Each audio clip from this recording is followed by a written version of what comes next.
Wanajubilee hamjambo? Wanajubilee hamjambo? Hebu tusalimiane, zile zetu za zamani za hewa ndizo hizo. Asante sana, asante sana, asante sana. Jubilee oye! Jubilee oye! Kenya oye! Asanteni sana, ubarikiwe. Tafadhali ni tuketi. Asante. Asante sana. Thank you. Asante sana, nimewashukuru sana. Thank you, thank you, thank you. Asante.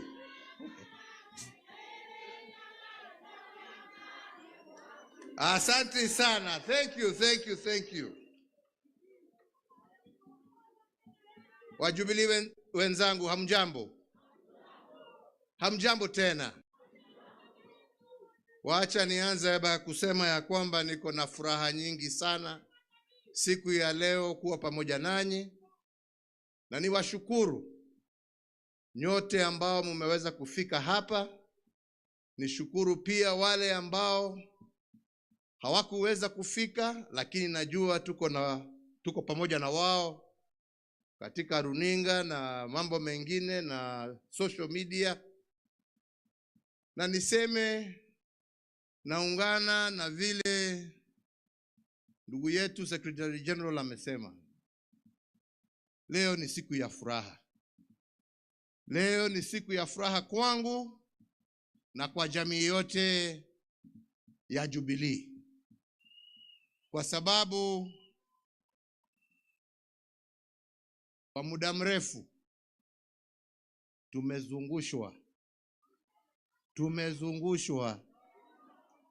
tumezungushwa na kusumbuliwa.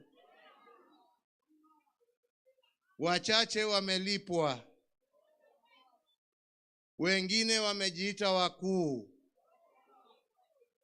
lakini hakuna mkuu kushinda Mwenyezi Mungu, na tumejiona tukiwa hapa. Kwa hivyo tumshukuru Mwenyezi Mungu. Nataka kama MC ameniingilia kidogo, wacha nisome hii yangu kidogo, kwa sababu sitaki kuwa misquoted or misrepresented. Nataka niseme yale ambaye yako katika roho yangu, na ndio tuweze tujipange na tujue kutoka hapa kwenda mbele ni barabara gani ambaye tutaelekea. Si ni hivyo?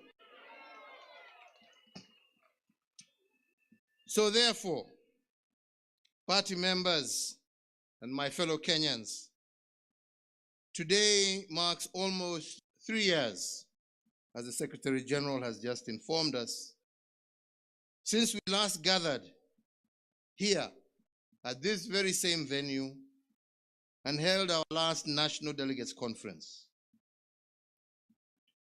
This is through no fault of my own, but as a direct result of devious machinations by those who wanted to falsely and forcefully take over this party.